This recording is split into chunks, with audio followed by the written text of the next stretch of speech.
Mais de 200 mil toneladas de gás tóxico são transformadas em enxofre sólido todos os dias. É o ouro industrial que alimenta todo o mundo químico. A jornada deste elemento é extraordinária. O vapor quente condensa-se num fluxo de líquido vermelho brilhante e depois cristaliza-se em blocos dourados sólidos.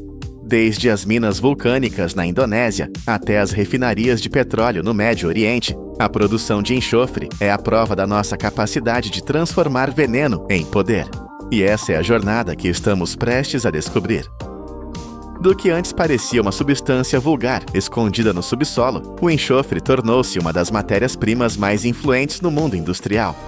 Todos os anos, mais de 70 milhões de toneladas são produzidas globalmente. A maior parte é recuperada do gás sulfídrico, um composto tóxico com cheiro a ovos podres, libertado durante a extração de petróleo e gás natural. Uma vez separado e refinado, o enxofre torna-se a base para a produção de ácido sulfúrico, o químico essencial por trás de centenas de indústrias. Desde fertilizantes e baterias, a produtos farmacêuticos e metalurgia. Mas muito antes de entrar nas fábricas, este elemento estava ligado à fé e à guerra. No Antigo Egito, o enxofre era usado para purificação e mumificação. Na China, tornou-se um ingrediente-chave na invenção da pólvora. Ao longo de milhares de anos, a humanidade transformou os fumos tóxicos e o odor vulcânico acentuado do enxofre num pilar do progresso. Se o processo Frisch representa o auge da engenharia moderna, a mineração de enxofre vulcânico mostra como os humanos ainda aproveitam a energia bruta da própria Terra. Em locais como a cratera do Monte Ijen, na Indonésia, uma das poucas minas de enxofre natural ainda ativas hoje. O processo desenrola-se num cenário que é simultaneamente majestoso e implacável. Toda a área está coberta por um denso fumo branco, onde os gases de sulfureto de hidrogênio e dióxido de enxofre escapam constantemente do solo a temperaturas de mais de 400 graus Fahrenheit. Quando estes gases tóxicos encontram o ar frio e o oxigênio, inflamam-se no famoso fogo azul, chamas azuis brilhantes que podem atingir até 15 pés de altura, visíveis apenas na escuridão da noite. A cena é surreal e bela, mas também revela um ambiente mortal, onde uma única respiração profunda pode queimar os pulmões ou cortar totalmente o oxigênio. Através da névoa espessa, os mineiros indonésios, a maioria deles trabalhadores independentes, escalam a cratera todos os dias, carregando cestos de bambu e barras de ferro. Eles instalam tubos de cerâmica ao longo das paredes da cratera para direcionar os gases quentes para fora, permitindo que o processo de condensação ocorra de forma mais uniforme.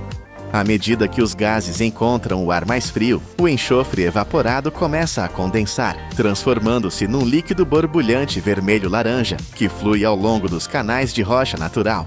Em poucos minutos, o enxofre derretido arrefece e solidifica numa crosta amarela brilhante, a forma bruta e primitiva do enxofre. Os mineiros então quebram estas crostas manualmente, usando martelos de metal ou pés de cabra.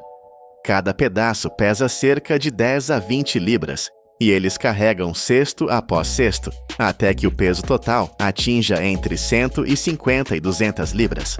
Eles carregam estas cargas por uma encosta de quase 2 milhas de comprimento, com algumas secções subindo a quase 45 graus, muitas vezes descalços ou usando sandálias de borracha finas. Trabalhando em condições tão tóxicas, a maioria não tem mais do que um pano úmido ou uma simples máscara de tecido para cobrir o rosto. No entanto, muitos continuam o trabalho durante décadas, ganhando apenas 3 a 5 dólares americanos por dia. No local de recolha, perto da base do vulcão, os blocos de enxofre arrefecidos são separados por tamanho e pureza antes de serem enviados para a refinação. Toda a área de Kawah e Jen produz apenas cerca de 20 a 30 toneladas de enxofre por dia, mais de 400 vezes menos do que a quantidade recuperada diariamente num único complexo industrial no Catar. Esta operação em pequena escala revela uma verdade impressionante. Enquanto o Catar representa o auge da segurança de alta tecnologia em circuito fechado, Kawah e Jen permanece um retrato vivo da resistência humana. Então, como é que a indústria obtém os seus milhões de toneladas? Na indústria de refinação de petróleo e gás natural, O enxofre não é extraído diretamente das rochas. Em vez disso, é recuperado do gás sulfídrico, um subproduto tóxico que se forma durante o processamento do petróleo bruto. Em vez de libertar este gás para a atmosfera, as refinarias aproveitam-no através do que é conhecido como o processo Claus, um método que é simultaneamente seguro e eficiente em termos energéticos. Começa quando parte do sulfureto de hidrogênio é queimada dentro de uma câmara de reação, o que produz gás dióxido de enxofre. Estes dois gases são então misturados e reagem a altas temperaturas, criando um fluxo de vapor de enxofre e vapor de água. Esse vapor é arrefecido dentro de um condensador, onde o enxofre se transforma num líquido vermelho brilhante que goteja para um poço de recolha. Aí é purificado, arrefecido e solidificado em densos blocos dourados. Este método permite recuperar mais de 95% do enxofre no gás de entrada, transformando o que seria um resíduo tóxico num recurso industrial valioso. Mas antes de se tornar ouro, tem de passar por uma purificação final. Depois de recuperado, o enxofre bruto ainda contém muitas impurezas, como poeira mineral, cinzas vulcânicas e vestígios de óleo.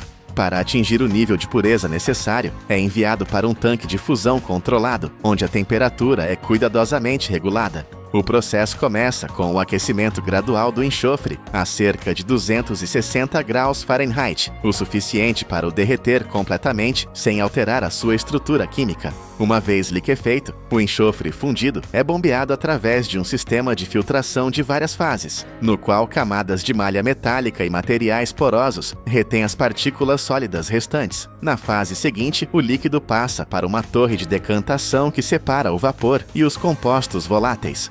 Quaisquer resíduos orgânicos ou vestígios de metais são removidos num tanque de absorção. Graças a estes passos, a cor do enxofre torna-se mais clara e uniforme.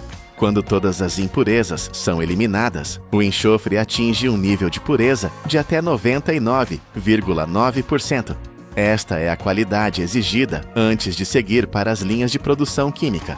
Após a fase de refinação, o fluxo de enxofre fundido purificado é enviado diretamente para a área de arrefecimento e peletização.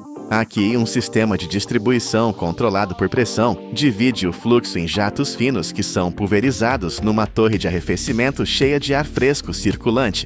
Dentro desta câmara, a temperatura é cuidadosamente regulada para que o enxofre solidifique no ar, formando pequenas pelotas redondas. O ar frio é soprado para cima a partir da base, criando um fluxo em contracorrente oposto ao enxofre em queda. A diferença de temperatura faz com que cada gota endureça gradualmente, ainda suspensa no ar, produzindo pelotas esféricas uniformes com apenas alguns centímetros de diâmetro. Na parte inferior da torre, as pelotas endurecidas são recolhidas numa esteira de arrefecimento por ar forçado, onde o fluxo de ar distribuído uniformemente baixa a sua temperatura para cerca de 120 graus Fahrenheit. O material arrefecido é então transferido para uma peneira vibratória de múltiplos níveis, que classifica as pelotas por tamanhos industriais padrão. O produto final são pelotas de enxofre finas e uniformes, com uma superfície seca e uma cor amarela dourada natural. Esta forma granular é preferida em aplicações industriais porque é fácil de embalar, produz menos poeira e derrete de forma mais uniforme. As pelotas de enxofre purificadas são transferidas diretamente para uma instalação de armazenamento selada, localizada junto ao terminal de exportação. Toda a área é mantida sob condições secas, frescas e livres de poeira. Uma rede de sensores monitoriza continuamente a umidade para garantir que o material mantenha sua cor dourada, brilhante antes do carregamento. A partir daí, as pelotas movem-se ao longo de um sistema de transporte fechado de baixa pressão, que as leva diretamente para a estação de carregamento de navios. Na doca, o equipamento de carregamento automatizado controla tanto a taxa de fluxo como o peso total do enxofre, à medida que este é descarregado nos porões de carga do navio. Cada porão é dividido em compartimentos mais pequenos, revestidos com materiais resistentes à umidade e equipados com ventiladores de ventilação com regulação de pressão para manter temperaturas estáveis durante toda a viagem. Rotas de navegação especializadas que ligam o Médio Oriente, o Sudeste Asiático e a América do Norte formam uma rede de transporte global massiva. Cada navio que sai do porto transporta dezenas de milhares de toneladas de enxofre, uma mercadoria silenciosa que, no entanto, serve de base a inúmeras indústrias em todo o mundo. Mas por que tanto esforço para transportar este pó amarelo? Para onde vai ele? A resposta está mesmo debaixo do capô do seu carro. Depois de refinado, o enxofre torna-se um dos materiais silenciosos que mantém a indústria moderna a funcionar. A maior parte do fornecimento mundial de enxofre é usada para produzir ácido sulfúrico, um químico tão essencial que o seu volume de produção é frequentemente visto como uma medida da força industrial de uma nação. O que poucas pessoas sabem é que este mesmo ácido também vive dentro das baterias de carro. Dentro de cada bateria, o ácido sulfúrico atua como o eletrólito que permite que a eletricidade flua, carregue e descarregue repetidamente para ligar o motor. Mas como é que esse ácido é realmente enchido na bateria? Antes de chegar ao núcleo, a solução de ácido sulfúrico purificado é diluída até a densidade precisa e arrefecida a uma temperatura segura. Cada caixa de bateria vazia é posicionada com precisão sob um conjunto de bicos de enchimento automatizados. O sistema opera com uma margem de erro inferior a 1 milésimo, garantindo que cada célula recebe exatamente a quantidade de ácido projetada para a sua capacidade. Quando as válvulas se abrem, os fluxos de ácido sulfúrico entram nas câmaras da bateria a uma taxa cuidadosamente controlada. Só quando cada célula atinge o seu limite de volume ideal, é que as válvulas se fecham automaticamente, garantindo que não há transbordamento, falta ou bolhas de ar presas. Imediatamente após o enchimento, as baterias são colocadas numa esteira vibratória, permitindo que o eletrólito se espalhe uniformemente à volta das placas de chumbo e expulse quaisquer bolsas de ar restantes. Sabia que o enxofre foi um ingrediente-chave na invenção da pólvora na China antiga? E que antes do processo Claus existia o processo Frisch, que derretia o enxofre diretamente do subsolo, injetando água sobreaquecida a 330 graus Fahrenheit, e que o elemento enxofre sólido em si quase não tem cheiro. O famoso odor a ovo podre é o seu composto gasoso, o sulfureto de hidrogênio, o mesmo que as fábricas agora transformam em recurso. O enxofre começa a sua jornada em alguns dos ambientes mais hostis da Terra, mas tornou-se a base para inúmeros aspectos da vida moderna. 200 mil toneladas de gás tóxico, que poderiam envenenar a atmosfera, são capturadas e renascidas todos os dias. Do sopro venenoso dos vulcões e do trabalho manual no limite da vida, a alquimia industrial que transforma gás em líquido e líquido em grânulos puros, com 99,9% de precisão. A história do enxofre é mais do que química. É a história de como a humanidade aprendeu a pegar em resíduos venenosos e a transformá-los na fundação invisível que, literalmente, liga os motores do nosso progresso. A indústria de reciclagem de baterias de íon-lítio está explodindo. Já é um mercado de 35 bilhões de dólares, um gigante global que muitos chamam de a segunda mina do mundo. Mas por que mina? Porque dentro de cada bateria descartada existe um tesouro de metais valiosos. No entanto, este tesouro está envolto em perigo. Até o ano de 2025, espera-se que apenas a China descarte mais de 1.040.000 toneladas de baterias de veículos elétricos. Isto não é lixo comum, é uma montanha crescente de resíduos perigosos. Dezenas de milhares de pequenas empresas tentam lidar com isso, mas muitas operam sem segurança, desmontando baterias manualmente, arriscando vazamentos tóxicos que podem envenenar o solo e a água. Cada bateria é uma pequena bomba química, esperando para falhar. Então, como a engenharia moderna ousa mergulhar nesta montanha de perigo? Como ela transforma milhões de pequenas bombas relógio em matéria-prima segura e valiosa para a próxima geração de energia? A resposta não começa com força bruta, mas com uma inteligência fria e calculista. Tudo começa com a coleta, um processo de controle rigoroso. Quando as baterias do controle remoto da sua TV ou do seu celular se esgotam, elas são levadas a pontos de coleta públicos. Lá, elas não são jogadas em caixas de papelão. Elas são colocadas em contêineres metálicos especializados. Pense neles como pequenas fortalezas. Eles são equipados com isolamento térmico, tampas à prova de explosão e sensores de segurança. O objetivo é um só: se uma bateria falhar, ela falhará sozinha, sem iniciar uma reação em cadeia. Mas isso é apenas para as baterias pequenas. Os pacotes de veículos elétricos são um desafio de outra magnitude.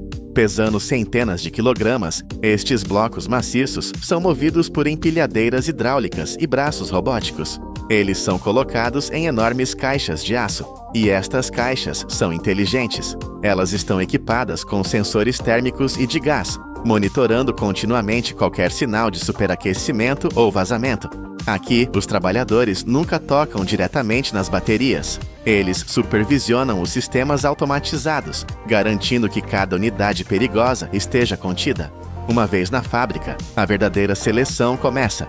Este é o cérebro da operação. Milhares de baterias de todas as formas e cores correm por uma esteira de alta velocidade. Elas passam sob câmeras industriais e sistemas de inteligência artificial. O algoritmo não apenas as vê, ele as identifica. Ele escaneia cada pequeno detalhe, as etiquetas, os terminais, o tamanho, a cor, procurando pistas sobre sua identidade. Mas o verdadeiro poder vem a seguir. Sensores espectrais disparam feixes de luz para identificar a composição química exata dentro da bateria. É como ter uma visão de raio-x para a química. Em milissegundos, o sistema sabe: esta é uma bateria de íon lítio, aquela é níquel metal hidreto, a outra é alcalina.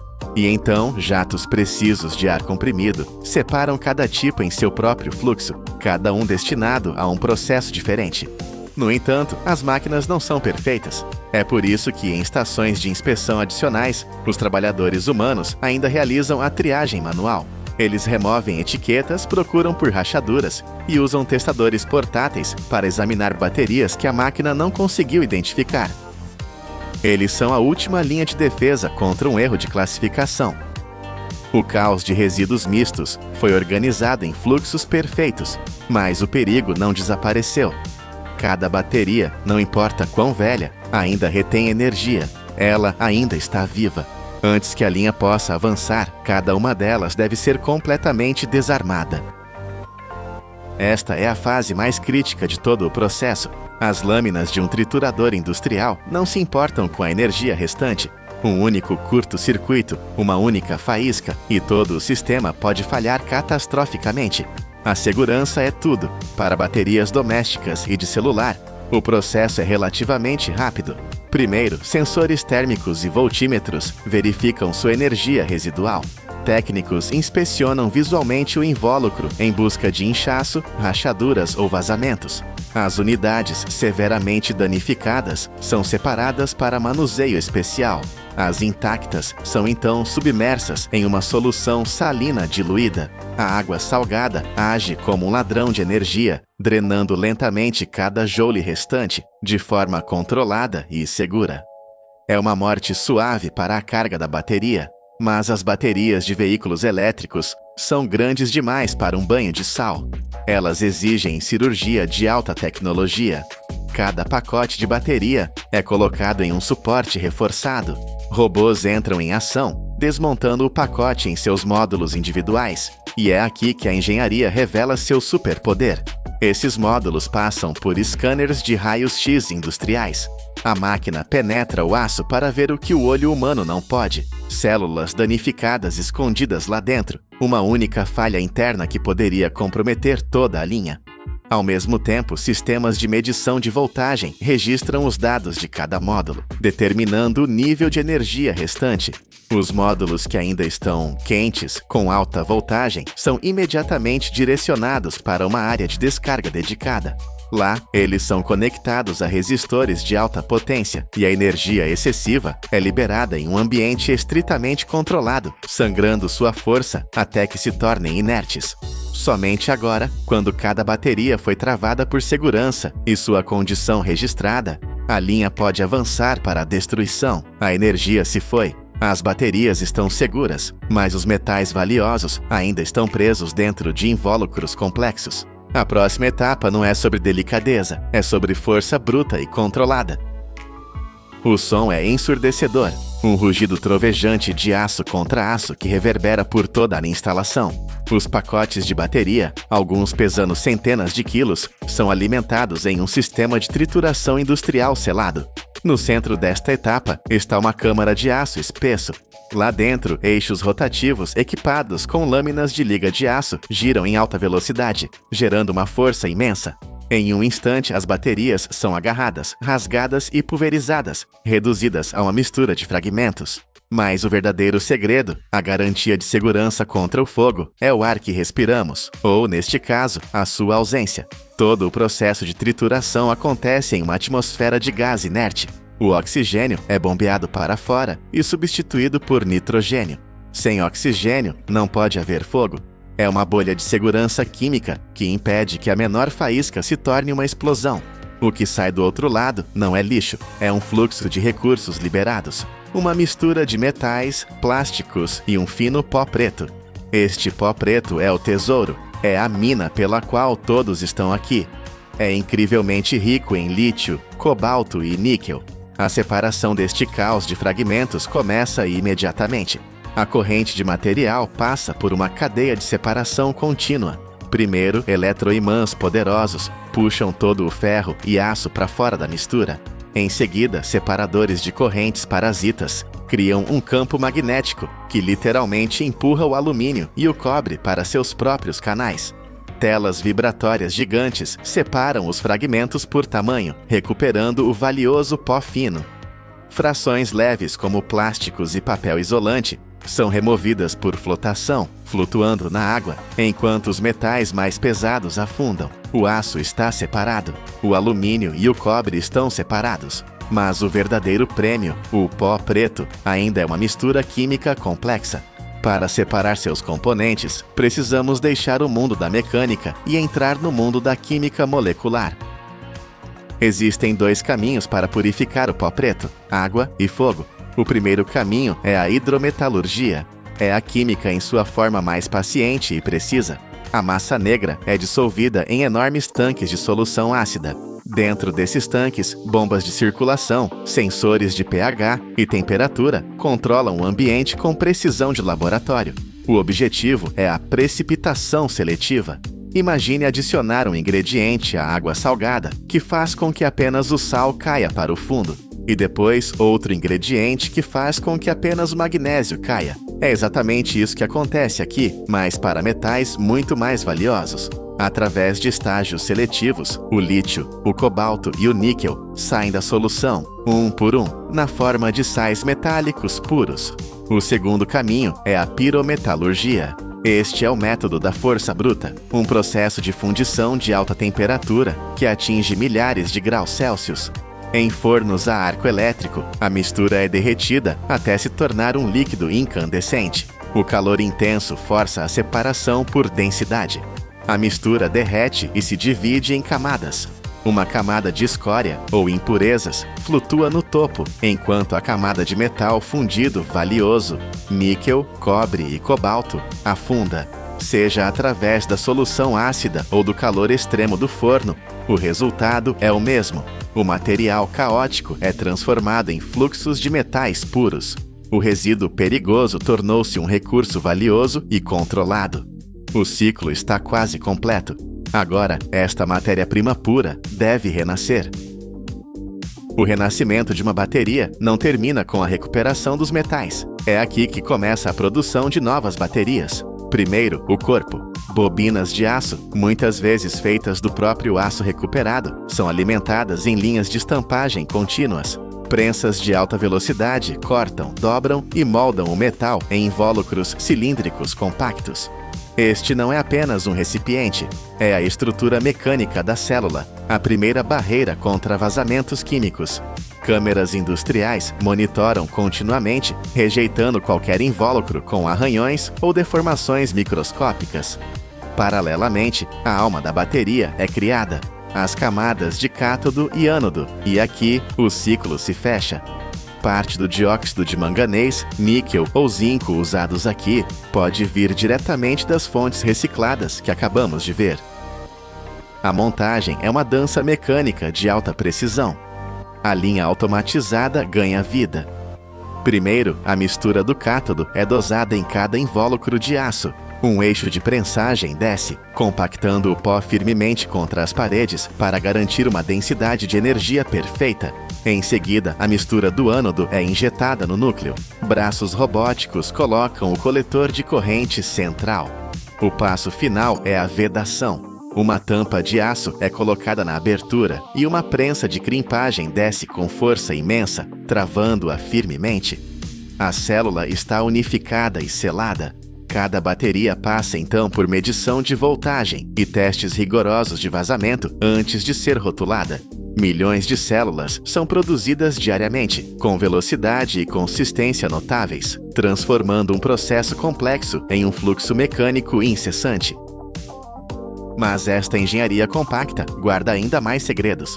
Você sabia que, em algumas baterias alcalinas, o invólucro de aço que você segura não é apenas um recipiente? Ele funciona como o próprio cátodo, uma parte ativa da reação química. E para desmontar os pacotes de baterias de veículos elétricos, os robôs não usam apenas garras. Eles usam brocas e garras de precisão para perfurar as camadas de aço e alumínio. E durante a trituração, até mesmo as frações mais leves, como plásticos e papel isolante, são salvas. Elas são removidas usando flotação, flutuando em líquido, enquanto os metais mais pesados afundam. De baterias esgotadas a linhas de reciclagem trovejantes e renascidas na forma de novas células. Esta jornada prova que a tecnologia moderna não é apenas sobre produção, é sobre criar um ciclo sustentável. O que antes era um resíduo perigoso é transformado em um recurso controlável. É a combinação da experiência humana, da força das máquinas e de processos químicos sofisticados que formam um ciclo de energia fechado. Um ciclo onde o valor é continuamente renovado, transformando o impossível em realidade. Existe uma força invisível que move o nosso mundo moderno. Não é magia, embora pareça. Está no seu telemóvel, no seu computador, nos altifalantes que tocam a sua música. Está nos hospitais, dentro das máquinas de ressonância magnética que salvam vidas. Está nos carros elétricos que conduzimos e nas turbinas gigantes que geram a nossa energia limpa. Todos os anos, o mundo gasta mais de 20 mil milhões de dólares nestes pedaços de metal aparentemente vulgares. São ímãs. Mas não são os ímãs que tem no seu frigorífico. São super-ímãs, o coração pulsante da nossa tecnologia. E aqui está o segredo que define o nosso futuro. Mais de 90% de toda a produção mundial destes ímãs está nas mãos de um único país. Uma nação que detém, literalmente, o interruptor de ligar e desligar da civilização moderna. O que aconteceria à nossa economia, aos nossos transportes, à nossa energia, se esse interruptor fosse, de repente, desligado? A viagem para descobrir a resposta começa nas profundezas da Terra, numa paisagem de poder bruto. Tudo começa com um conjunto de minerais especiais, conhecidos como terras raras. E nesta arena, a China domina o jogo de forma quase absoluta, controlando mais de 90% de toda a refinação e fabrico do mundo. Para solidificar este domínio, a partir de 2025, o governo chinês introduziu novos regulamentos de exportação. Isto significa que qualquer produto, seja um motor de carro elétrico ou um componente de avião de caça, que contenha a mais pequena fração de terras raras chinesas, precisa de uma licença de aprovação de Pequim para ser vendido. É uma alavanca estratégica apontada ao coração da indústria ocidental. Mas antes de se tornar uma arma política, tem de ser arrancado da terra. A extração destes minérios não é uma simples operação de escavação. Quando o minério está preso em rocha dura, a extração é cirúrgica. Os geólogos mapeiam as veias e os engenheiros usam explosões precisamente calculadas. A quantidade de explosivo e a sua colocação são determinadas ao milímetro, não para destruir a rocha, mas para a fraturar de forma controlada, mantendo os blocos de minério tão intactos quanto possível. Se o minério se fragmentar demasiado, material valioso é perdido, e este trabalho é perigoso por razões que vão além das explosões. Muitas vezes, estes minérios estão misturados com vestígios de elementos radioativos, como o urânio e o tório. O pó que os mineiros respiram, os gases libertados pela rocha partida, Tudo tem de ser rigorosamente monitorizado e controlado. O primeiro passo nesta cadeia de poder é radioativo. Assim que os blocos de rocha chegam à fábrica, são limpos para remover terra e argila. O primeiro passo da transformação é brutal: transformar pedras em pó, mas não é um pó qualquer. Os blocos entram em moinhos de bolas, cilindros gigantes cheios de esferas de aço que rolam e esmagam a rocha sem parar. Ou, por vezes, em moinhos a jato, que disparam o material contra si mesmo a velocidades incríveis. Este processo violento continua durante 4 a 6 horas. O objetivo é reduzir a rocha a partículas que medem apenas 3 a 10 microns. Para ter uma perspectiva, um cabelo humano tem cerca de 70 microns de diâmetro. Este pó é quase 20 vezes mais fino. Durante esta moagem, o controle da temperatura é vital. A câmara não pode exceder os 80 graus Celsius. Se aquecer demasiado, a estrutura atômica dos minerais altera-se e o potencial magnético do material perde-se. Todo o processo falha antes de realmente começar. Depois da moagem, este pó ultrafino, uma mistura de tesouro e lixo, precisa de ser purificado. O método chama-se flotação. É essencialmente um banho de espuma de alta tecnologia. O pó é misturado com água e reagentes químicos especiais. Estes químicos são desenhados para se agarrarem apenas às partículas valiosas de terras raras, ignorando a rocha comum. Depois, o ar é bombeado para dentro do tanque.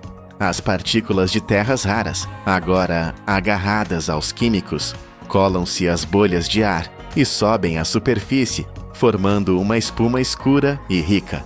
É um balé químico de precisão incrível. A espuma que transborda é o tesouro. O lodo que fica no fundo é lixo.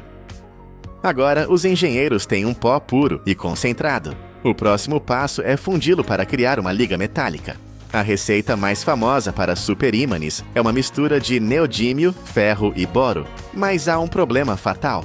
O neodímio é um piromaníaco químico. Ele adora oxigênio. Em contato com o ar que respiramos, ele oxida ou enferruja quase instantaneamente. Se estiver em forma de pó fino, pode até arder espontaneamente. Por isso, a fusão tem de ser feita num ambiente que não existe na Terra, um vácuo perfeito. A câmara do forno de indução é selada e todo o ar é bombeado para fora, até a última molécula. Depois, para garantir, a câmara é preenchida com argon, um gás nobre. O argon é como um segurança químico.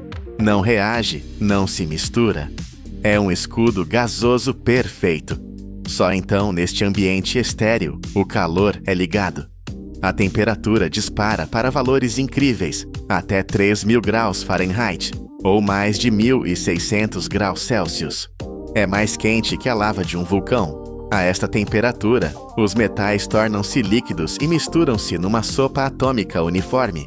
Durante 2 a 4 horas, a liga é refinada, mas o arrefecimento é igualmente extremo. O metal líquido incandescente não pode arrefecer lentamente. Ele é derramado sobre um tambor de cobre gigante, arrefecido por dentro, que gira a alta velocidade.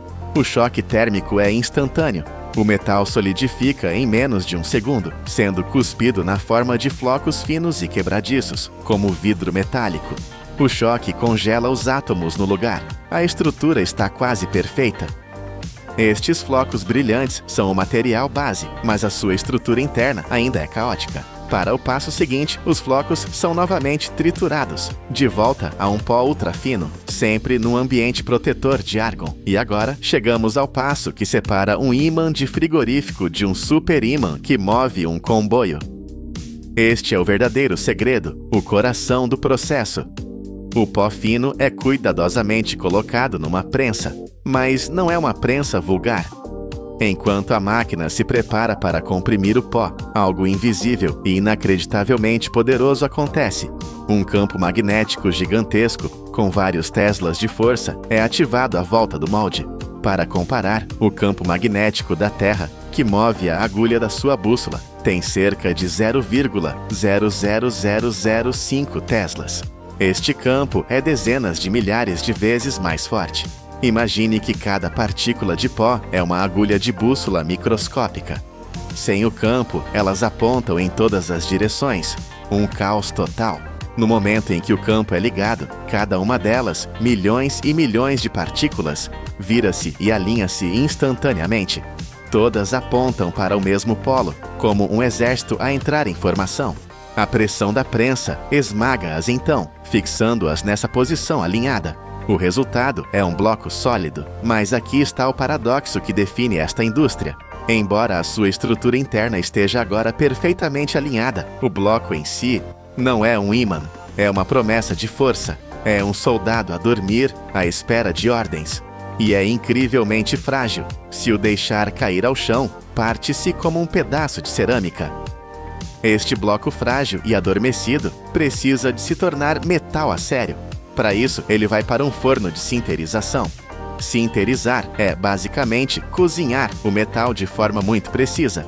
Durante 4 a 5 horas, numa atmosfera controlada, o bloco é aquecido a temperaturas extremas, cerca de 2.400 graus Fahrenheit. Isto não é quente o suficiente para o derreter completamente, mas fica mesmo abaixo do ponto de fusão. É o ponto certo.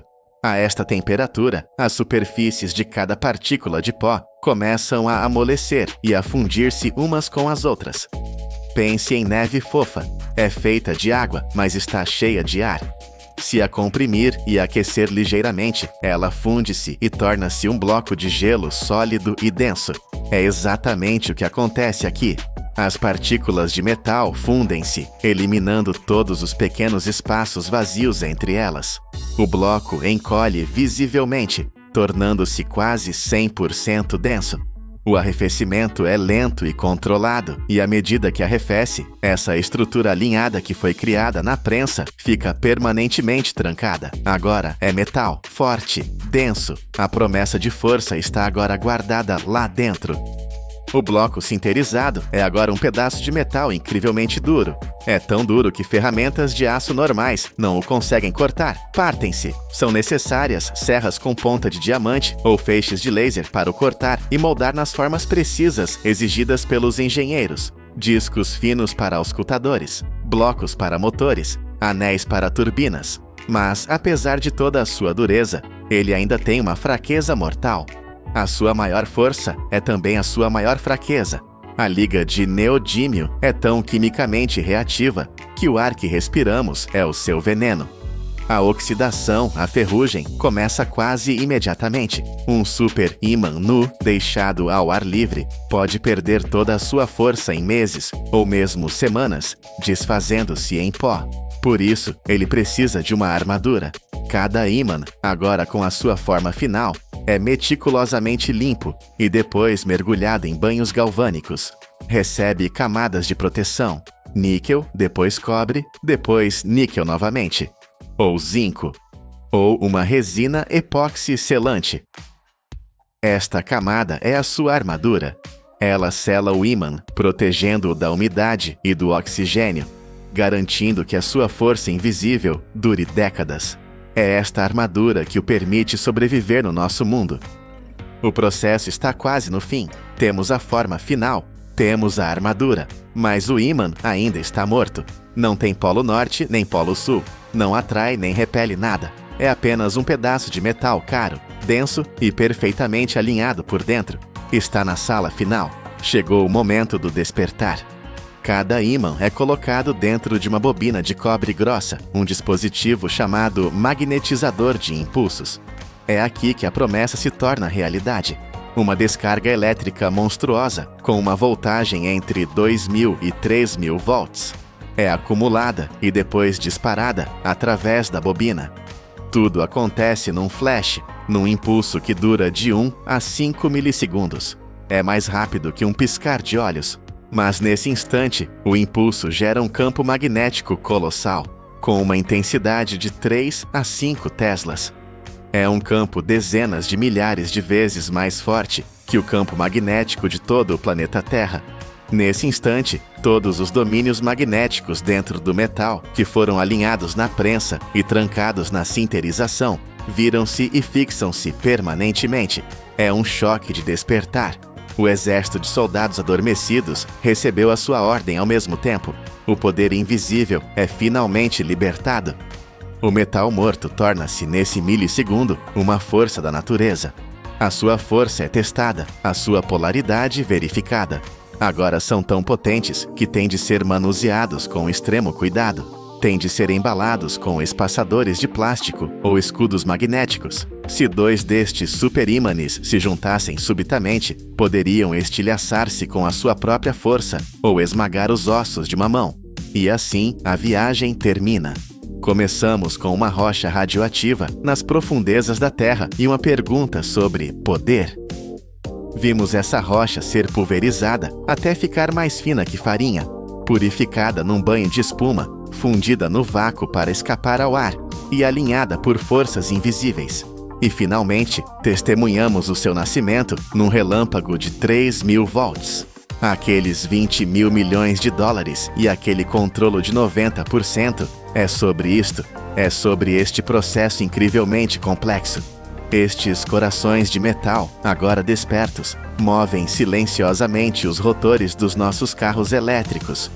Giram as pás de turbinas eólicas do tamanho de edifícios e alimentam as máquinas de ressonância magnética que salvam as nossas vidas. A força invisível que move o mundo moderno foi forjada. E quem controla a forja, quem controla este segredo, controla o futuro. Começa com magma derretido, milhões de anos a arrefecer lentamente, formando-se nas profundezas da Terra. É a memória fóssil do nosso planeta. Este material, o granito, preserva os vestígios da pressão, do calor e do tempo que o moldaram. E agora, imagine isto. Engenheiros numa pedreira acabam de usar uma explosão controlada para arrancar um único bloco desta rocha que pesa 100 toneladas. É mais pesado do que um avião Boeing 737 vazio, mas o objetivo não é apenas mover esta massa colossal. O verdadeiro desafio é transformar este poder bruto e caótico numa laje perfeitamente plana, polida como um espelho, com uma precisão de alguns centésimos de milímetro, verificada por lasers. Como é que a humanidade pega num bloco de 100 toneladas, nascido do fogo, e o transforma numa obra de arte de alta tecnologia? Esta é a jornada da pedra eterna, do caos da pedreira à perfeição da arquitetura. A viagem começa em vastas pedreiras a céu aberto, paisagens esculpidas pela engenharia humana. Colossais formações rochosas, que demoraram milhões de anos a formar-se, estão escondidas sob camadas de terra, areia e rocha solta. Antes de poderem sequer tocar no granito valioso, as equipas têm de remover esta sobrecarga, por vezes dezenas de metros dela. Quando o leito de rocha principal está finalmente exposto, o verdadeiro trabalho começa. As equipas de perfuração movem-se pela superfície, marcando pontos precisos. Seguem um padrão de grelha cuidadosamente calculado, perfurando fundo na pedra. O objetivo aqui não é a destruição, é a precisão. Estes furos são então carregados com uma quantidade medida de explosivos, apenas o suficiente. O objetivo não é estilhaçar o granito em pedaços inúteis. É usar a onda de choque para o separar em grandes blocos, sem fraturar o núcleo. Uma sequência de explosão controlada é acionada. Em segundos, um eco estrondoso reverbera pelo vale. Lajes maciças pesando milhares de toneladas destacam-se e deslizam pelas paredes da pedreira. Quando a poeira assenta, o titã está exposto. Mas a força bruta tem os seus limites. Para uma extração mais controlada, a tecnologia assume o controlo. A serra de fio diamantado é uma ferramenta de pura maravilha. Um cabo de aço robusto, revestido com esferas de diamantes sintéticos, roda continuamente em alta velocidade. É o diamante que corta o granito. A serra fatia a pedra densa, sem causar fissuras. Em pedreiras maiores, a alternativa são lâminas de serra gigantes. Imagine uma lâmina com até 3,6 metros de comprimento, equipada com segmentos de ponta de diamante. Estas lâminas movem-se para a frente e para trás, lentas mas implacáveis, libertando lajes intactas da parede da montanha. Ambos os métodos de corte têm algo em comum: um fluxo constante de água. Durante um único turno, o consumo pode atingir entre 3.700 e 7.500 litros de água. Esta água é vital. Arrefece a superfície de corte para evitar que as lâminas sobreaqueçam e lava o pó de pedra. Mas, mais importante, suprime a perigosa poeira de sílica. Estas são as partículas finas, transportadas pelo ar, que podem causar graves doenças pulmonares. É uma medida de segurança essencial. Felizmente, a maior parte desta água é recuperada e reciclada. Finalmente, quando as linhas de corte estão completas, os trabalhadores usam cunhas de aço ou macacos hidráulicos. Com uma libertação final e precisa de pressão, uma pedra que pesa dezenas de toneladas cai no chão da pedreira. O bloco de granito está livre da montanha, mas agora enfrenta o seu primeiro grande desafio: mover-se. Esta não é uma tarefa para caminhões normais. Devido ao seu peso imenso, os blocos são primeiro transportados para uma área de preparação, staging area, dentro da própria pedreira. Aqui, o terreno é nivelado e seguro. O transporte é feito por caminhões de carga especializados, veículos com plataformas rebaixadas e chassis reforçados, concebidos especificamente para o terreno íngreme e irregular da pedreira. Para carregar estas bestas, são necessários guindastes de esteiras gigantes. Antes de cada elevação, o bloco é meticulosamente preso. Correntes de aço e cintas robustas são posicionadas em pontos de equilíbrio cuidadosamente calculados. A última coisa que alguém quer é que um bloco de 100 toneladas deslize ou rode durante a elevação. O guindaste levanta o bloco e baixa-o suavemente sobre um reboque de múltiplos eixos para cargas pesadas. Esta plataforma de transporte é uma maravilha da engenharia. A sua construção, com dezenas de rodas, foi concebida para uma única finalidade: distribuir uniformemente o peso esmagador de 20 a 100 toneladas. Sem isto, o caminhão simplesmente afundar-se-ia no chão da pedreira ou destruiria qualquer estrada normal. Antes de o comboio partir, há uma inspeção final. Os trabalhadores verificam tudo, apertam todas as correntes de segurança, ajustam as escoras e fixam calços de madeira. Nada pode ser deixado ao acaso. O comboio parte então, movendo-se agonizantemente devagar. Não é uma questão de velocidade, mas de controlo. Esta carga vale uma fortuna e o perigo é real. Após a viagem lenta e perigosa, o bloco bruto chega à fábrica. A transformação de caos em ordem está prestes a começar. Guindastes pesados baixam os blocos sobre plataformas de corte, mas estas não são plataformas comuns. Estão ancoradas profundamente em fundações de betão. O objetivo é eliminar totalmente qualquer vibração. A vibração é o inimigo da precisão. O bloco é então fixado no lugar, com armações de aço e grampos hidráulicos. Está totalmente estável. Agora a verdadeira cirurgia começa. No coração desta operação está a serra de gangue, Gang Saw. É uma máquina colossal, um testemunho da engenharia industrial. Cada máquina carrega entre 40 e 80 lâminas de aço paralelas. Cada lâmina tem mais de 3 metros de comprimento e as suas bordas são revestidas com diamantes industriais. A máquina ganha vida, movendo-se para a frente e para trás, num ritmo constante e hipnótico. Dezenas de cortes paralelos fatiam o granito de forma limpa. Mas aqui está o detalhe mais incrível: a velocidade.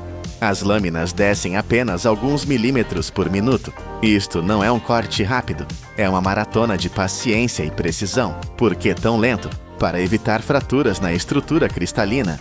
A máquina é também inteligente. Sensores de vibração e pressão monitorizam constantemente a resistência. Eles ajustam a força de corte em tempo real, porque cada bloco de granito tem uma densidade mineral única que pode variar. O sistema adapta-se. E tal como na pedreira, a água é essencial. Jatos de água de alta pressão arrefecem as lâminas, lavam a pasta de pedra e reduzem o desgaste. Cada serra consome entre 800 e 1.500 galões de água por hora. E mais uma vez, a maior parte é reciclada. Um ciclo de corte completo para um único bloco dura de 15 a 24 horas. No final, o bloco maciço de granito desapareceu. No seu lugar estão dezenas de lajes uniformes, cada uma com cerca de 2 a 3 centímetros de espessura. Após 24 horas de corte, as lajes estão prontas, mas ainda não estão bonitas. A superfície está áspera, baixa e coberta por uma fina poeira de pedra. A sua verdadeira beleza, os padrões minerais, está escondida. Agora começa a etapa mais satisfatória visualmente. As lajes, cada uma pesando várias centenas de quilos, são transferidas para uma linha de polimento automatizada. É um sistema que se estende por dezenas de metros e funciona sem parar. À medida que cada laje viaja ao longo da linha, ela passa por baixo de uma série de cabeças de retificação e polimento. Cada cabeça tem uma tarefa específica. As primeiras cabeças usam grão grosso, quartz grit. Elas removem as marcas de serra e quaisquer saliências, nivelando a superfície. Depois, a laje passa para cabeças de grão fino, finer grit, muitas vezes revestidas com diamantes industriais. Estas refinam a superfície com uma precisão notável, removendo apenas uma camada fina. E este processo também é inteligente. Sensores controlam automaticamente a pressão e a velocidade de rotação de cada cabeça. Isto é crucial para proteger a estrutura cristalina do granito contra microfraturas. Um fluxo constante de água reduz o atrito e lava a pasta de pedra. É aqui que a magia acontece. À medida que a pasta cinzenta é lavada, as superfícies tornam-se mais brilhantes. A luz começa a refletir. Finalmente, a intrincada mistura de cristais de quartzo, mica e feldspato é revelada. O padrão mineral, a assinatura da terra, que dá ao granito o seu brilho metálico característico, emerge por fim. A superfície está agora polida até um brilho espelhado, mas o trabalho ainda não terminou. O granito é incrivelmente duro, mas também é poroso. Tem poros microscópicos que o tornam vulnerável. Antes de estar pronto para o mundo, precisa de proteção. Os trabalhadores aplicam um selante protetor transparente. Esta fórmula, tipicamente à base de silano ou silicone, penetra profundamente nos poros microscópicos do granito, forma uma barreira invisível contra água, óleo e ácidos suaves. Em linhas de produção de grande escala, isto é feito por pulverizadores automatizados ou rolos de baixa pressão. Depois de o selante curar, a laje entra na fase de inspeção final. Primeiro, a inspeção humana. Os trabalhadores inspecionam cada laje sob iluminação de alta intensidade. Eles procuram arranhões tênues, manchas nebulosas ou mudanças subtis no tom da cor. Mas o olho humano tem limites. É por isso que a laje passa para a zona de inspeção a laser. Sensores de varrimento multifeixe projetam-se sobre toda a superfície.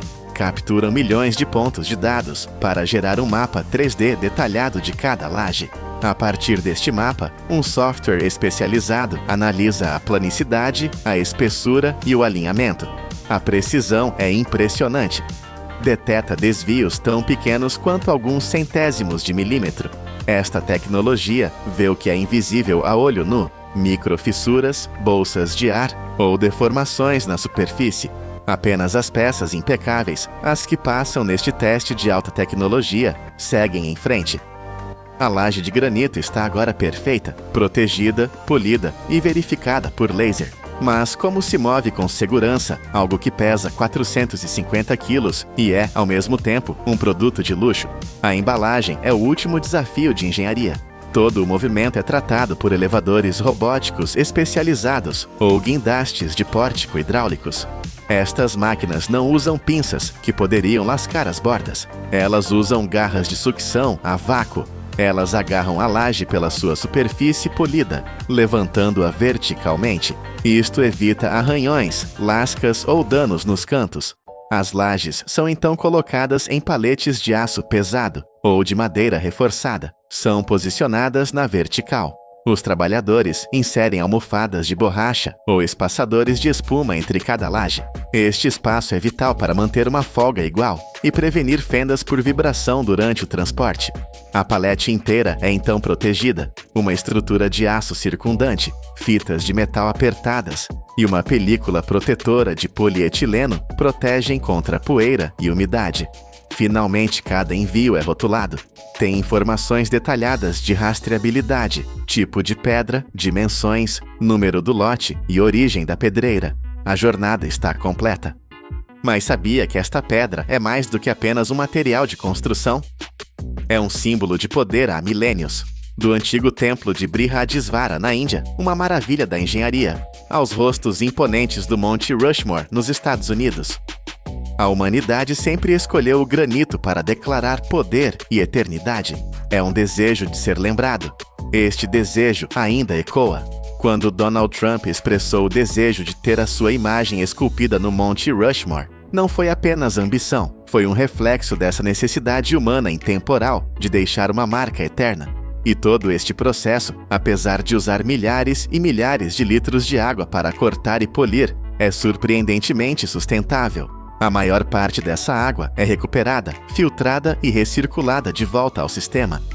De magma fundido que arrefeceu durante milhões de anos, de um bloco caótico de 100 toneladas, arrancado da terra com explosivos, até uma laje de engenharia precisa, polida para revelar a beleza original da terra e verificada por lasers com uma precisão de centésimos de milímetro. Sob a precisão da engenharia e tecnologia modernas, este material aparentemente sem vida tornou-se um símbolo de resistência, a pedra angular da arquitetura intemporal em todo o mundo. Não é apenas uma rocha, é a prova de como a humanidade pode pegar no poder bruto do planeta e transformá-lo num legado duradouro. A cada ano, quase 2 trilhões de libras de resíduos agrícolas, cinzas, palha e esterco não evaporam simplesmente. Eles não são um fim, mas um começo. Eles são o ponto de partida silencioso para uma indústria colossal de 180 bilhões de dólares. Uma indústria que, grânulo por grânulo, ajuda a alimentar quase metade de toda a população humana na Terra. Mas pare e pense nisso. Como você pega algo tão caótico, tão bruto, e o transforma em um grânulo de energia pura e perfeitamente balanceado? Como a sujeira, as cinzas e as rochas se tornam a comida em nossas mesas? Esta não é uma simples reciclagem. Esta é uma das transformações industriais mais complexas e vitais do planeta. A jornada para criar um único grânulo de fertilizante começa em 4 lugares muito diferentes. O primeiro pilar é o fósforo, ou P. Em minas a céu aberto que parecem crateras de meteoros, escavadeiras colossais, com dentes de aço que poderiam rasgar um edifício, arrancam a rocha fosfática da terra. Cada caçamba movimenta toneladas de rocha bruta, o primeiro ingrediente. O segundo pilar é o potássio, ou K. Ele não está na superfície, ele está trancado nas profundezas, em antigas camadas geológicas. Equipes de mineração descem em túneis escuros para extrair o potássio, um mineral cristalino. Ele é então trazido à superfície, onde será purificado e transformado no vital cloreto de potássio. O terceiro pilar, o nitrogênio, ou N, é o mais etéreo. Ele não é minerado, ele é capturado do ar que respiramos. Em usinas de síntese química que mais parecem cidades de aço, o gás natural é o ponto de partida. Ele é processado sob calor e pressão extremos, dividido em hidrogênio e nitrogênio, e então forjado na forma de amônia, a base poderosa e volátil para todo o crescimento das plantas. E, finalmente, o quarto pilar, a matéria orgânica. Simultaneamente a tudo isso, frotas de caminhões e máquinas coletam toneladas de esterco, resíduos de colheita e palha. Eles são secos, recolhidos e preparados. 4 fontes: rocha dura, cristais profundos, gás invisível e resíduos orgânicos. Todos fluindo de diferentes cantos do mundo para um único destino, a fábrica de transformação. Mas o que chega à fábrica é um caos. A rocha fosfática está misturada com lama. Os resíduos orgânicos vêm com pedaços de plástico, madeira e fragmentos de metal. Antes que qualquer ciência possa começar, a força bruta deve limpar o caminho. Os caminhões despejam suas cargas em gigantescos sistemas de correias transportadoras. O primeiro som é um rugido ensurdecedor. São os trituradores primários. Mandíbulas de aço maciço esmagam as rochas maiores, quebrando-as em pedaços gerenciáveis. Em seguida, vem o poder da água.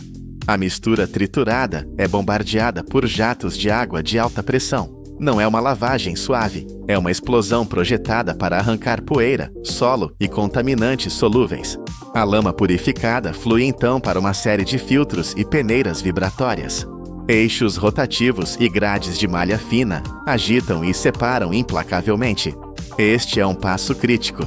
Um único fragmento de metal que passar por aqui pode destruir as lâminas de mistura de precisão mais adiante. Um pedaço de plástico pode arruinar uma reação química inteira. As apostas são altas. O que emerge do outro lado é uma matéria-prima mais limpa, mas ainda separada. Agora, a força bruta dá lugar à precisão de um cérebro digital. Os materiais purificados, fósforo, potássio, nitrogênio e orgânicos, estão em seus silos gigantes separados. É hora de criar a receita. Em uma sala de controle central, um computador dita as proporções exatas. Não é um palpite, é uma ciência. Correias transportadoras controladas digitalmente liberam fluxos de cada ingrediente. Abaixo delas, sistemas de pesagem eletrônica, calibrados para a fração de 1 grama, medem cada componente. Nem 1 grama a mais, nem 1 grama a menos. Estes fluxos separados agora convergem para câmaras de mistura seladas. Dentro, lâminas de aço potentes como hélices de um navio giram continuamente. Elas dobram, cortam e misturam o material. Sensores infravermelhos e sondas de temperatura monitoram tudo. Se um ponto ficar muito quente, a velocidade diminui. Se ficar muito seco, bicos atomizadores entram em ação, pulverizando uma névoa fina de água. Esta névoa não é para molhar, é para controlar a poeira e criar a umidade perfeita para a transformação química que está prestes a acontecer. A mistura está uniforme, mas ainda é apenas uma mistura. São partículas separadas de N, P e K. Para se tornar um fertilizante eficaz, elas devem se tornar uma só. A mistura agora viaja para o coração da usina, o reator de aço. Este não é um tanque comum. É uma câmara de pressão selada, construída com aço resistente ao calor, projetada para conter e controlar reações químicas intensas. Este é o coração da linha de produção. A mistura NPK é alimentada continuamente neste vaso pressurizado. Lá dentro, sob alta temperatura e pressão controlada, a magia acontece. A amônia, o nitrogênio, reage quimicamente com o ácido fosfórico, o fósforo. As moléculas são rasgadas e forçadas a se recombinar. O resultado é um composto inteiramente novo, o fosfato de amônio. O nitrogênio e o fósforo estão agora quimicamente ligados. Na sala de controle, os engenheiros observam os medidores de pressão. Este é o ponto sem volta. O que era uma simples mistura de pós e líquidos tornou-se uma nova substância, uma massa quente, densa e quimicamente rica. Quimicamente, a transformação está completa, mas fisicamente, o que sai do reator é uma pasta quente e sem forma. É impossível de espalhar em um campo. É pegajosa, úmida e inútil para um agricultor. Agora, ela precisa ganhar forma. A massa é alimentada no granulador rotativo. É aqui que o caos finalmente se transforma em ordem visível. Imagine um tambor de aço absolutamente massivo, do tamanho de um vagão de trem, inclinado em um leve ângulo e girando lentamente em seu eixo. A pasta quente cai dentro dele. Enquanto o tambor gira, a gravidade e a força centrífuga fazem seu trabalho. O material é levantado pelas paredes e depois rola para baixo sobre si mesmo, milhares e milhares de vezes. Pequenas partículas começam a colidir e a grudar umas nas outras. Para ajudá-las, uma névoa fina de solução de amônia ou vapor é pulverizada lá dentro. Ela age como uma cola microscópica. É um balé hipnótico. O pó começa a formar pequenas esferas. Elas rolam coletando mais pó, crescendo como bolas de neve. A velocidade de rotação do tambor e seu ângulo são controlados por computador, ditando o tamanho final. O objetivo é o padrão de ouro da indústria, grânulos perfeitamente redondos, com 2 a 5 milímetros de diâmetro. O que entrou como uma pasta disforme sai como um fluxo constante de bilhões de pequenas pérolas idênticas. Os grânulos estão formados, mas ainda não estão prontos. Eles estão verdes. Estão quentes, úmidos e macios. Se fossem ensacados agora, virariam uma pedra de mofo. Eles precisam ser curados. Eles embarcam no que é essencialmente uma pista de obstáculos industrial. Primeiro, o secador rotativo gigante. Os grânulos caem em outro tambor giratório, mas este é preenchido com um fluxo de ar quente. A temperatura é mantida precisamente entre 82 e 121 graus Celsius. É o suficiente para evaporar a umidade restante, até que cada grânulo contém apenas cerca de 1% de água. O vapor sobe em nuvens densas. Depois de secos, vem o grande teste, o sistema de peneiras vibratórias de múltiplas camadas. Os grânulos são despejados em uma série de telas de malha que vibram intensamente. É uma seleção brutal. Grânulos que são muito grandes são filtrados no topo e enviados de volta para serem esmagados e refeitos. Grânulos que são muito pequenos caem pelo fundo e são enviados de volta ao granulador para crescer mais. Apenas os grânulos no tamanho perfeito, aqueles de 2 a 5 milímetros, conseguem passar para a próxima etapa, mas nem eles estão aprovados ainda. Amostras ainda quentes da linha são coletadas e levadas às pressas para o laboratório. Técnicos em jalecos brancos dissolvem os grânulos, testando a proporção exata de NPK, o nível de pH e a umidade. As apostas são altas. Se a amostra falhar, toneladas de produto são rejeitadas ou enviadas de volta para ajuste. Finalmente, apenas os grânulos de elite, aqueles que passaram pela reação química, pelo nascimento no granulador e pela pista de obstáculos da secagem e peneiramento, recebem a luz verde. Eles estão prontos. Eles chegam à linha de embalagem e aqui a força bruta dá lugar ao balé mecânico. É uma cena de sincronicidade perfeita. Dezenas de bicos de enchimento descem e liberam fluxos constantes de grânulos em sacos pré-formados. Balanças eletrônicas abaixo de cada bico garantem que cada saco pese exatamente 50 libras, com uma precisão de uma fração de onça. Os sacos são instantaneamente selados a quente, prendendo o produto e protegendo-o do inimigo número 1, a umidade. Em seguida, braços robóticos, movendo-se com uma graça suave e programada, pegam os sacos. Eles os giram e os empilham em paletes de madeira em um padrão de intertravamento perfeito. Esses paletes são então levados por empilhadeiras automatizadas para vastos salões de armazenamento. Mas estes não são armazéns comuns. O clima aqui é rigorosamente controlado. 20 graus Celsius, 50% de umidade relativa. É o ambiente perfeito para garantir que os grânulos permaneçam estáveis e potentes até o momento de serem enviados. Mas você sabia? Esta indústria inteira, esta complexa dança de química e engenharia, repousa sobre os ombros de um homem, o químico alemão Justus von Liebig, no século XIX. Ele foi o primeiro a provar conclusivamente que as plantas não comem apenas solo, elas precisam de minerais específicos, NPK. Ele mudou a agricultura para sempre, e sobre toda aquela energia para secar os grânulos. Em algumas das usinas orgânicas mais avançadas, o calor intenso não vem de combustíveis fósseis, vem de energia biotérmica. O calor natural gerado pela própria decomposição da matéria orgânica, capturado e redirecionado para o processo. E o mais impressionante, esta vasta infraestrutura global, estas minas, reatores e robôs, eles não estão apenas fabricando um produto. Eles estão ajudando a produzir os alimentos que sustentam quase metade de toda a população humana na Terra. No final desta longa jornada, o grânulo finalmente completa seu propósito. Ele deixa o armazém climatizado. Ele viaja centenas de quilômetros em caminhões. Do caminhão, ele é transferido para o trator. E do trator, ele é finalmente espalhado pelo campo. O círculo se fecha. Ao tocar o solo úmido, o grânulo começa a se dissolver lentamente. Ele libera o nitrogênio, o fósforo e o potássio, os mesmos elementos que foram minerados das profundezas da Terra, capturados do ar e trancados quimicamente sob pressão extrema. O que começou como quase 2 trilhões de libras de cinzas, resíduos e rochas. O que passou pelo fogo dos reatores, pela precisão dos sensores e pelos cálculos de engenheiros, agora cumpre seu destino final. Ele se torna parte de um sistema vivo. Ele transforma a mais avançada tecnologia industrial na energia silenciosa que alimenta o mundo.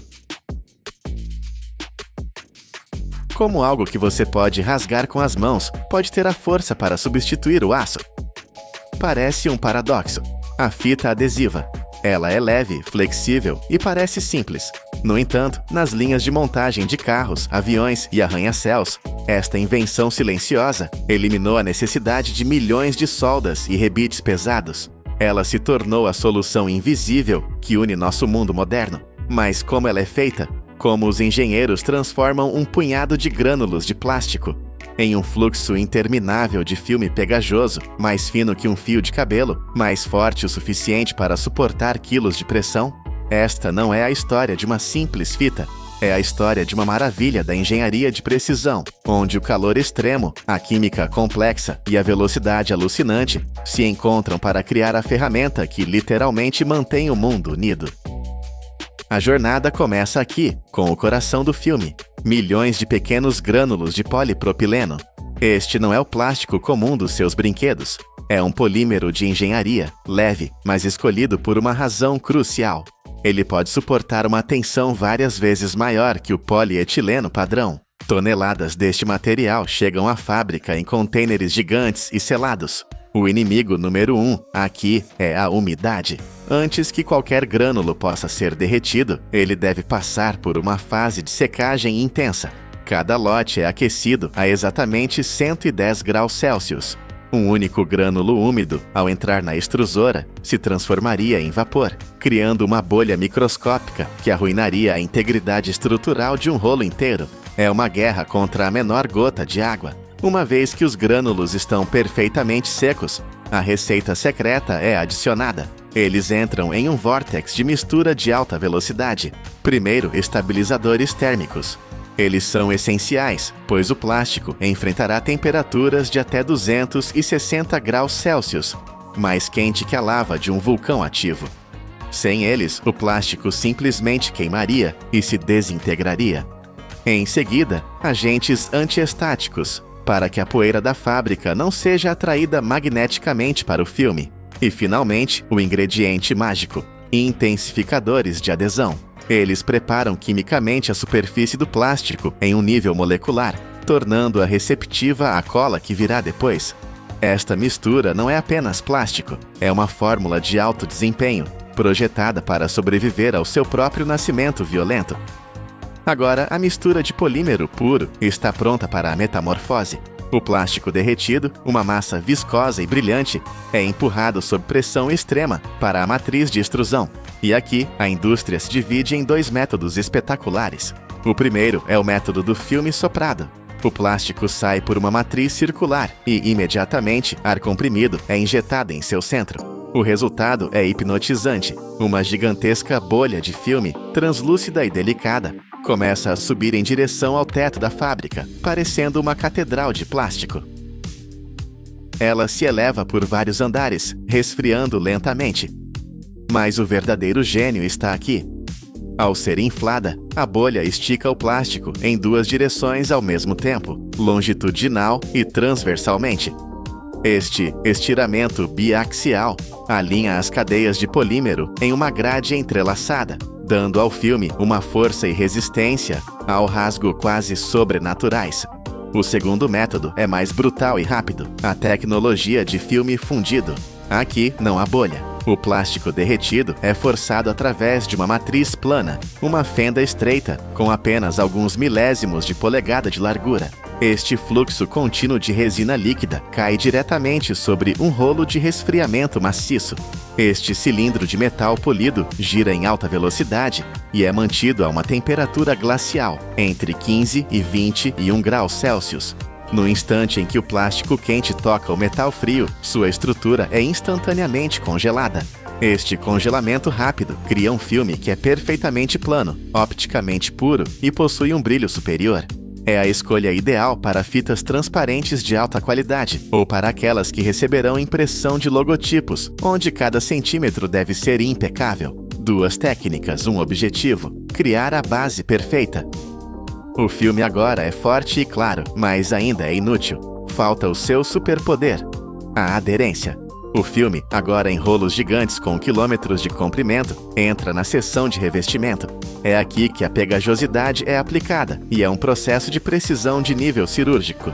Dependendo da finalidade da fita, o adesivo pode ser um acrílico à base de água, famoso por sua durabilidade e resistência ao envelhecimento e ao calor, ou uma borracha sintética, que oferece aquela aderência instantânea e agressiva. Este adesivo é mantido em tanques selados, constantemente agitado para garantir que sua viscosidade seja uniforme a cada segundo.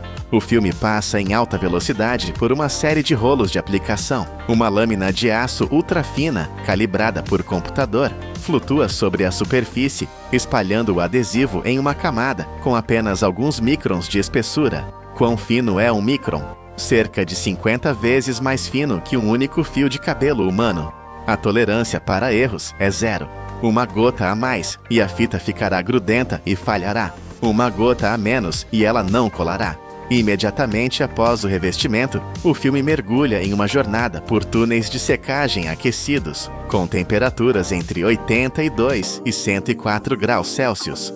O calor evapora todos os solventes, deixando para trás apenas a pura pegajosidade, agora permanentemente ligada ao filme. Em alguns casos, para fitas industriais, esse processo é feito 2 vezes. Uma camada de base para se fundir ao filme e uma camada externa para o máximo desempenho. O filme pegajoso está quase pronto, mas em que ele será enrolado? Em paralelo, em outra parte da fábrica, um herói desconhecido está sendo criado, o núcleo de papelão. Esta não é uma peça secundária, é a espinha dorsal estrutural da fita. Para produzi-los, longas tiras de papel craft de fibra longa, escolhido por sua incrível resistência à compressão, são alimentadas em uma máquina de enrolamento. As tiras são revestidas com um adesivo forte, como PVA ou amido, e então enroladas em espiral em torno de um mandril de aço, fixado em um ângulo preciso de 30 a 45 graus. À medida que as camadas se sobrepõem, rolos de pressão entram em ação, aplicando uma força de 150 psi. Isso é mais de 10 vezes a pressão dentro do pneu do seu carro. Essa força esmaga as camadas de papel umas contra as outras, criando um tubo sólido, denso e sem falhas.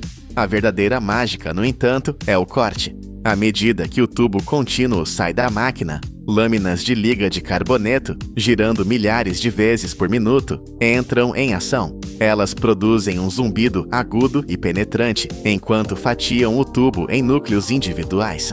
O processo é monitorado por sensores a laser que garantem que cada corte tenha uma precisão de 5 milésimos de polegada. Essa precisão obsessiva garante que, quando o núcleo for para a linha de enrolamento, ele estará perfeitamente plano e balanceado.